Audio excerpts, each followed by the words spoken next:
I want to say a few words about the events of the last few days. This past weekend, federal agents conducted large-scale workplace raids in and around Los Angeles. Those raids continue as I speak.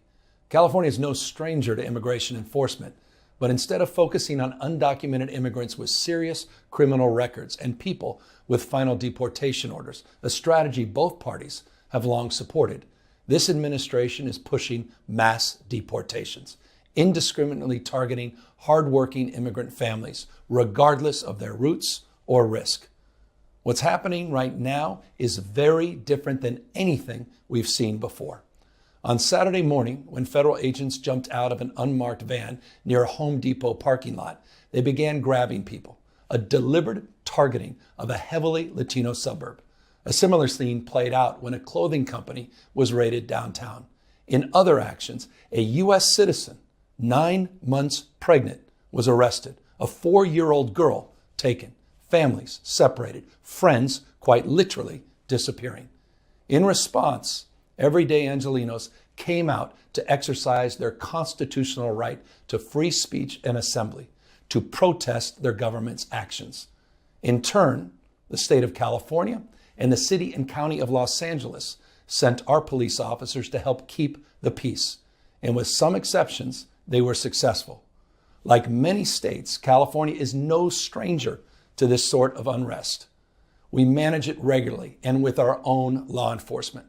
But this, again, was different. What then ensued was the use of tear gas, flashbang grenades, rubber bullets, federal agents detaining people and undermining their due process rights. Donald Trump, without consulting California law enforcement leaders, commandeered 2,000 of our state's National Guard members to deploy on our streets, illegally and for no reason. This brazen abuse of power by a sitting president inflamed a combustible situation, putting our people, our officers, and even our National Guard at risk. That's when the downward spiral began. He doubled down on his dangerous National Guard deployment by fanning the flames even harder. And the president, he did it on purpose. As the news spread throughout LA, anxiety for family and friends ramped up. Protests started again. By night, several dozen lawbreakers became violent and destructive. They vandalized property. They tried to assault police officers. Many of you have seen the video clips of cars burning on cable news.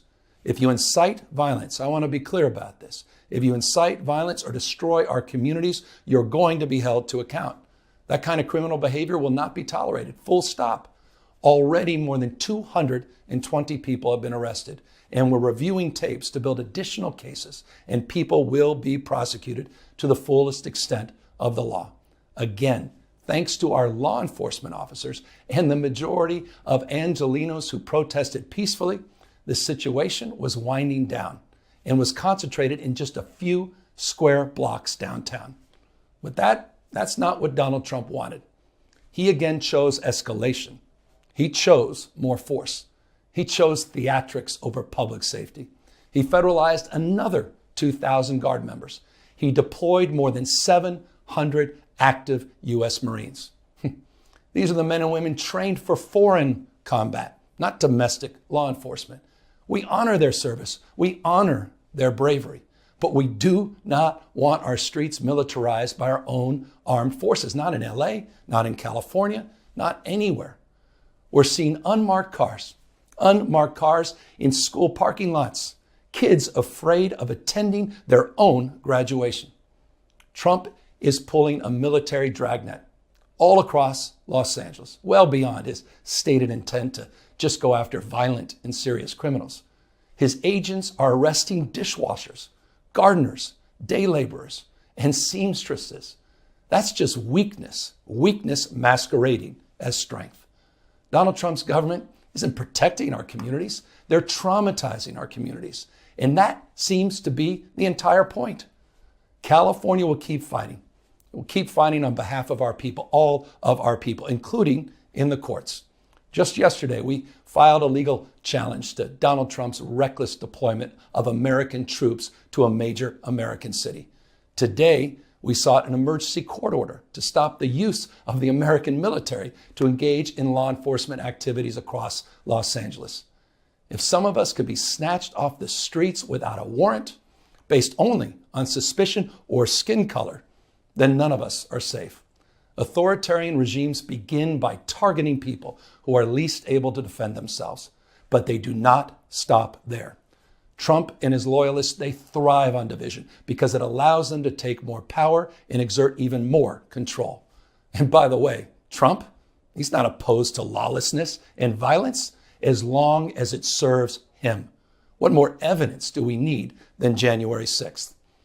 I ask everyone, take time, reflect on this perilous moment.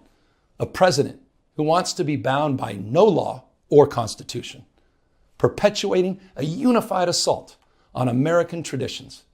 This is a president who in just over 140 days has fired government watchdogs that could hold him accountable for corruption and fraud. He's declared a war on culture, on history, on science, on knowledge itself. Databases, quite literally, are vanishing. He's delegitimizing news organizations, and he's assaulting the First Amendment.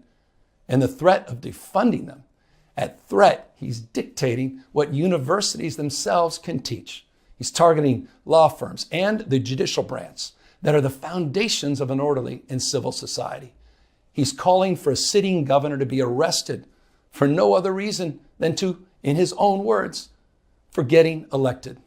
And we all know this Saturday, he's ordering our American heroes, the United States military, and forcing them to put on a vulgar display to celebrate his birthday, just as other failed dictators have done in the past. Look, this isn't just about protests here in Los Angeles. When Donald Trump sought blanket authority to commandeer the National Guard, he made that order apply to every state in this nation. This is about all of us. This is about you. California may be first, but it clearly will not end here. Other states are next. Democracy is next. Democracy is under assault before our eyes. This moment we have feared has arrived. He's taking a wrecking ball to our founding fathers' historic project. 3 co-equal branches of independent government. There are no longer any checks and balances. Congress is nowhere to be found. Speaker Johnson has completely abdicated that responsibility. The rule of law has increasingly been given way to the rule of Don. The founding fathers, they didn't live and die to see this kind of moment. It's time for all of us to stand up. Justice Brandeis, he said it best. In a democracy, the most important office, with all due respect, Mr. President, is not the presidency, and it's certainly not governor. The most important office is office of citizen. At this moment, we all need to stand up and be held to account, a higher level of accountability. If you exercise your First Amendment rights, please do it peacefully. I know many of you are feeling deep anxiety, stress, and fear, but I want you to know that you are the antidote to that fear and that anxiety. What Donald Trump wants most is your fealty, your silence to be complicit in this moment. Do not give in to him.